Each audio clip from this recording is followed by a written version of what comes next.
For our sample problem number 9, we have a prismatic vessel which has two compartments A and B and both 5 meter wide, connected by a square orifice 0.3 meters with coefficient of discharge equal to 0.6.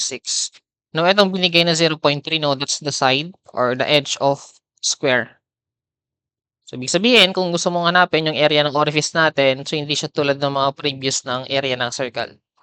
So, dito naman, area ng square ang gagamitin at ito po yung edge ng isang side or length ng isang side.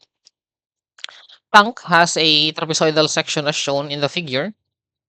At a certain time, the water in A is 6 meters above the center of the orifice and in B is 3 meters. So, compute the discharge from A to B and time in which the water surfaces in the two tanks will reach the same level. So, ito yung top view, no? Ito yung front view po. So, 6 meters above yung water level dun sa compartment A. So, let's say ito yung ating compartment A. And ito naman yung ating compartment B. So, dito sa top view, ito yung compartment A. Ito yung compartment B. And both of this is 5 meter wide. So, I forgot to put dun sa figure. Pero ito yung tinutukoy niyang 5 meters.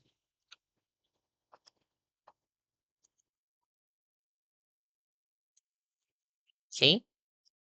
So, dun sa ating area ng orifice, so area ng square po ang gagamitin since square po yung shape ng ating orifice. So, for its area, that's 0.3 by 0.3. Or this is 0.09 square meter. Okay? So, for part A, next slide na lang tayo. Tinatanong yung discharge from A to B. So, since discharge ang tinatanong, basically, gagamitin natin formula ng discharge na merong coefficient. So, that's C, D, area ng orifice is square root of 2GH. Now, dito naman sa ating figure, so hindi naman importante yung itsura ng shape niya, no? Or yung pinaka-area ng surface considering this top view. Kasi ang concern naman natin pagdating sa discharge is the head causing the flow. So, etong case na to is also an submerged or a submerged orifice. So, ang ating H or head causing the flow is just the difference ng water level dun sa ating dalawang tank. So, that's 6 minus 3.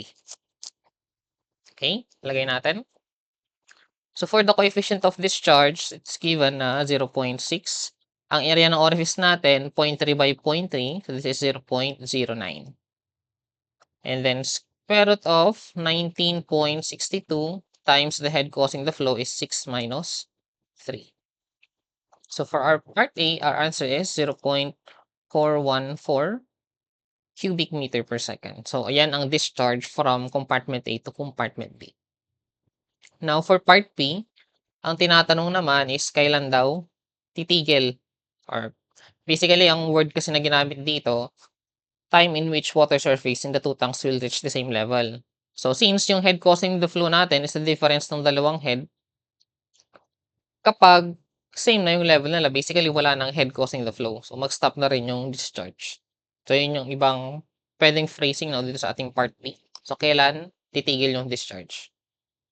And to compute for it, since dito sa ating figure ay magkaiba yung area ng surface dun sa compartment A tapos compartment B. So, this is a problem na gagamit naman ng isang dinerive natin formula last time. So, di ba meron tayong dalawang formula ng AS? So, yung constant AS na isang compartment lang or isang tank lang siya.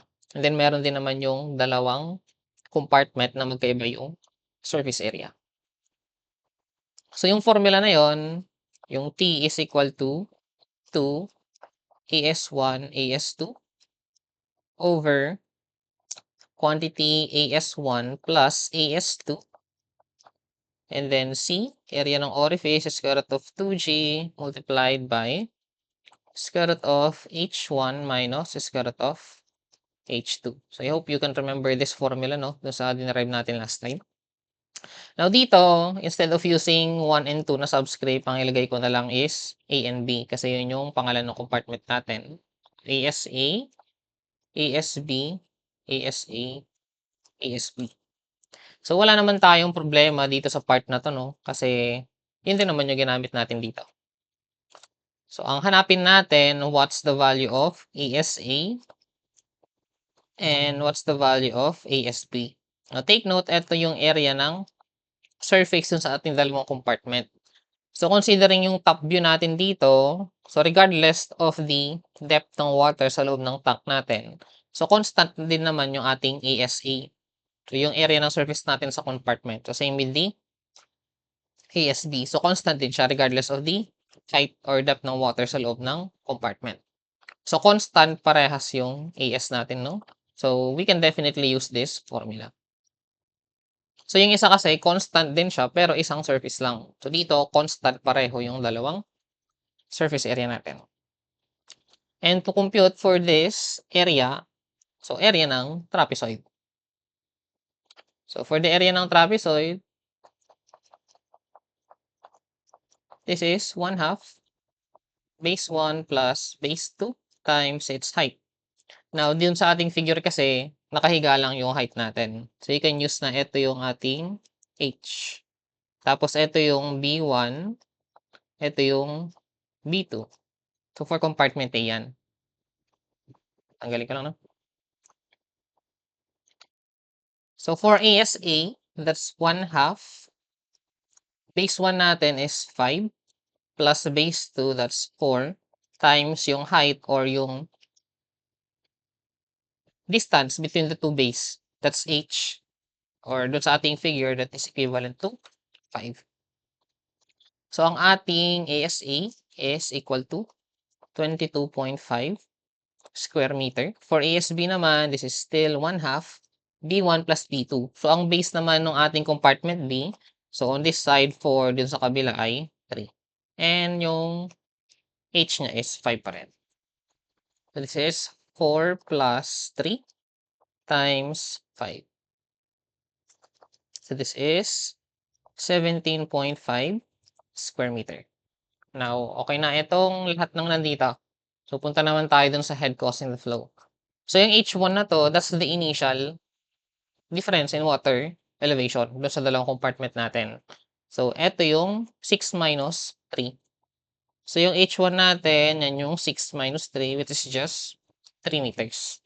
Now, pagdating dun sa H2, considering a submerged orifice, yung H2 natin, basta yung H naman is just the difference ng water level dun sa ating dalawang tank. So, sabi dyan, two tanks will reach the same level. So, wala nang difference yung water surface nila. Basically, yung head kay compartment A minus yung head kay compartment B ay 0 na.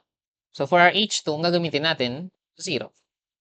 And then, substitute all of this dun sa ating formula ng time.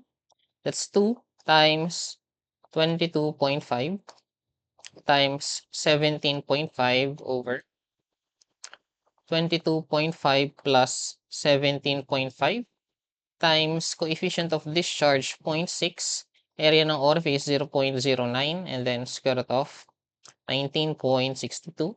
Then all of this naka-multiply kay square root of 3 minus square root of 0. So for our time, it is equal to 142.563 seconds. So this is our answer for problem number 9.